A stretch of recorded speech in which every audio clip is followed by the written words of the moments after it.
ከ23 ዓመታት በኋላ በአዲስ አልበም የተመለሰው ድምፃዊ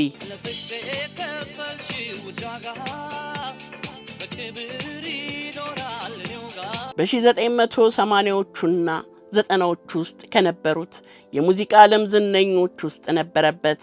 በቅርብ የሚያውቁት ሰዎችና አብሮ አደግ ጓደኞቹ መሳይ ብለው ይጠሩታል።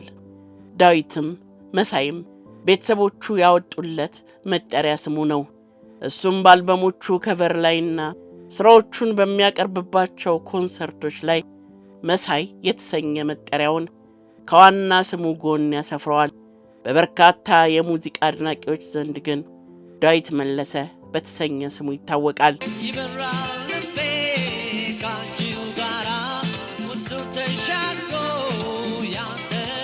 ዳዊት መለሰ በራሱ ለየት ያለ ያጨዋወት ስታይል ደመቅ ብሎ የወጣና በብዙዎች ዘንድ ተወዳጅነትን ማትረፍ የቻለ ድምፃዊ ነው። ይኸው ለየት ያለው ያዘፋፈን ስታይሉ ብዙ ጀማሪ ድምፃውያን የሱን ዘፈኖች መጫወትን እንዲመርጡ አድርጓቸዋል።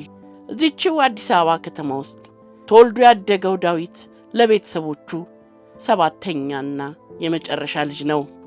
በልጅነቱ ለባህር ማዶ ሙዚቃዎች ይበልጥ ስሜቱ ይሳብ ነበር። በተለይ በዘመኑ እጅግ ተወዳጅ የነበረውን የማይክል ጃክሰን ሙዚቃ ለጓደኞቹና ለቤተሰቦቹ እየዘፈነ ችሎታውን ያሳያቸው ነበር። ከሀገር ውስጥ ድምፃውያን መካከል የጌታቸው ካሳን፣ የሰይፉ ዮሐንስንና የግርማ በየነን ሙዚቃዎች ይጫወታል። አቃተኝ ፍጹም መለየት እሷን ከመሰለ ወጣት። ዳዊት ይህንን የሙዚቃ ችሎታውን ከቤተሰቦቹና ከጓደኞቹ አልፎ በአዳራሽ ለተሰበሰበ ሕዝብ ለማሳየት ለመጀመሪያ ጊዜ ከቀበሌው የኪነት ቡድን ጋር መድረክ ላይ ወጣ። የመድረኩ ታዳሚዎች በአዲሱ ድምፃዊ አዲስ ያዘፋፈን ስታይልና ድንቅ ብቃት ተገርመው ብራቦ ሲሉ አጨበጨቡለት። ይህች አድናቆትና ጭብጨባ ዳዊትን አበርትታው ብሔራዊ ቲያትር ደጃፍ አደረሰችው።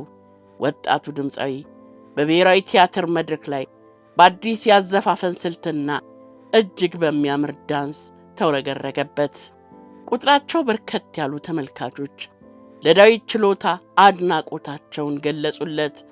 ይህ ሁኔታም ዳዊት የሙዚቃውን ዓለም በመቀላቀል በሮሃ ባንድ ታጅቦ የመጀመሪያ አልበሙን እንዲያሳትም ጉልበት ሆነው።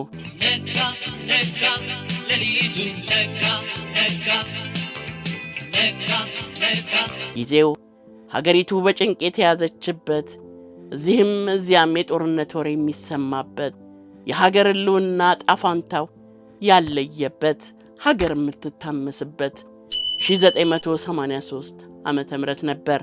የሀገራቸው ሁኔታ እጅግ ያሳሰባቸው በርካታ ኢትዮጵያውያን በያሉበት የዓለም ክፍል ሆነው በጭንቀት ተወጥረዋል። በዚህ የጭንቀትና የሐሳብ ሰሞን ነበር አልቻልኩም የተሰኘውና የዳዊት መለሰ የመጀመሪያ ሥራ የሆነው ካሴት ለሕዝብ ጆሮ የበቃው።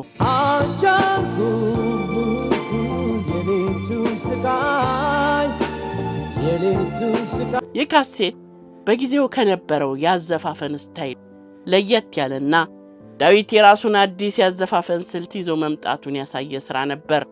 ወቅቱ የመንግሥት ለውጥ የተደረገበትና ወገን በሽብር ማዕበል የሚንገላታበት ወቅት ስለነበር አብዛኛው ሰው ጆሮውን ያነቃው ለዘፈን ሳይሆን ለወቅታዊ ጉዳዮችና ለዜና ነበር።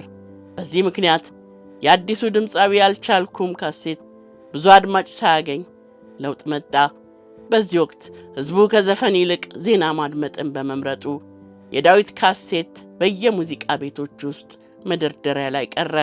እጅግ አስጨናቂው ጊዜ አልፎ ሀገር መረጋጋት ስትጀምር ዳዊት ፍቅር በሎተሪ የተሰኘውን ሁለተኛ ካሴቱን በ1987 ዓመተ ምህረት ይዞ ብቅ አለ።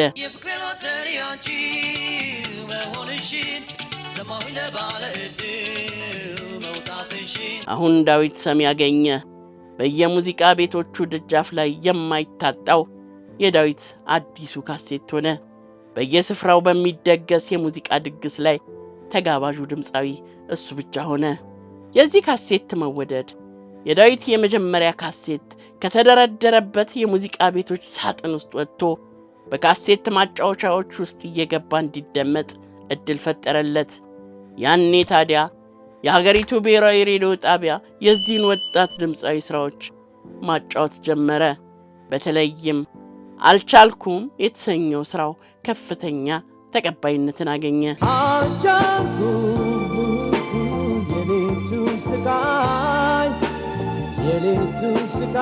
የዳዊት ሶስተኛ አልበም በ1992 ዓመተ ምህረት ላይ ለህዝብ ጆሮ የበቃው አንቺን ነው የተሰኘው አልበሙ ነበር። የዚህን አልበም አብዛኛውን ሙዚቃ ፕሮዲዩስ ያደረገው ራሱ ዳዊት መለሰ ሲሆን አበጋዝ ሽዮታና ኤክስፕረስ ባንድ በአጃቢነት ተሳትፈውበታል።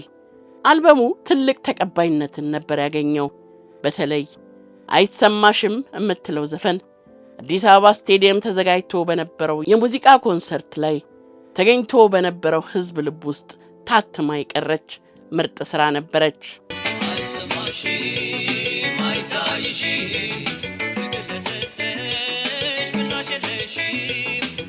አራተኛ አልበሙ በ1995 ዓመተ ምህረት የተለቀቀውና አንድ ቀን የተሰኘው አልበም ነበር።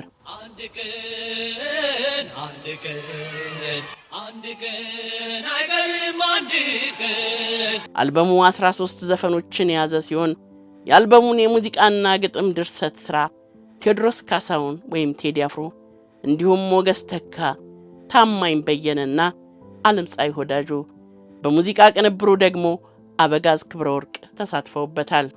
ዳዊት በጋራ ከሰራቸው አልበሞች መካከል ሶስቱ ዘመናዊ ዘፋኞች የተሰኘ 10 ዘፈኖች ያሉበት ከነ ድምፃዊ ትዕግስት ጥሩነህና ሰርጓለም ተገኝ ጋር በጋራ የሰራው ነው።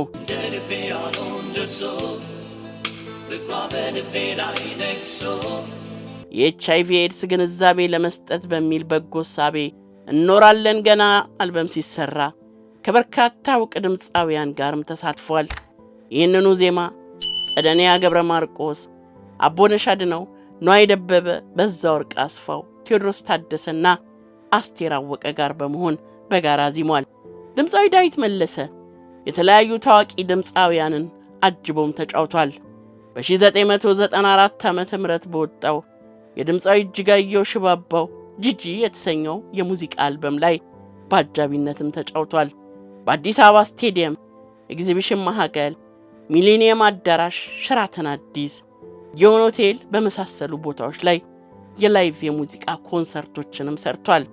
የቤተሰብ የግል ህይወቱን የግሉ ማድረግ የሚመርጥ ስለራሱ ማውራት የማይወድ ለመገናኛ ብዙሃን እምብዛም ቅርብ ያልሆነ ትሁትና ጥሩ ስነ ምግባር ያለው ድምፃዊ መሆኑን በቅርብ የሚያውቁት ሁሉ ይመሰክሩለታል።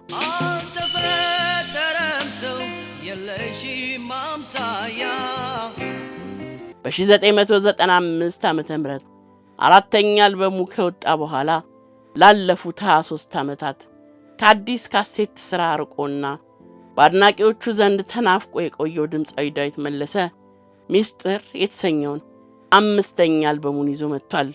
ሁሌም ለአዲስ ነገር በሩ ክፍት የሆነውና የሙዚቃ አልበሙ ሲወጣ ለሰዎች አሰምቶ አስተያየት መስማትን የሚወደው ዳዊት በቅርቡም ይህንኑ አድርጓል። የፊታችን ጥቅምት 28 ቀን 2018 ዓመተ ምህረት ለአድማጭ ጆሮ ይበቃል ተብሎ የሚጠበቀውን አዲስ አልበሙን በተለያዩ ሶሻል ሚዲያዎች ላይ በስፋት ለሚታወቁ ተጽዕኖ ፈጣሪዎች አሰምቷል። ሰማዊ ለባለ እድል መውጣትሽ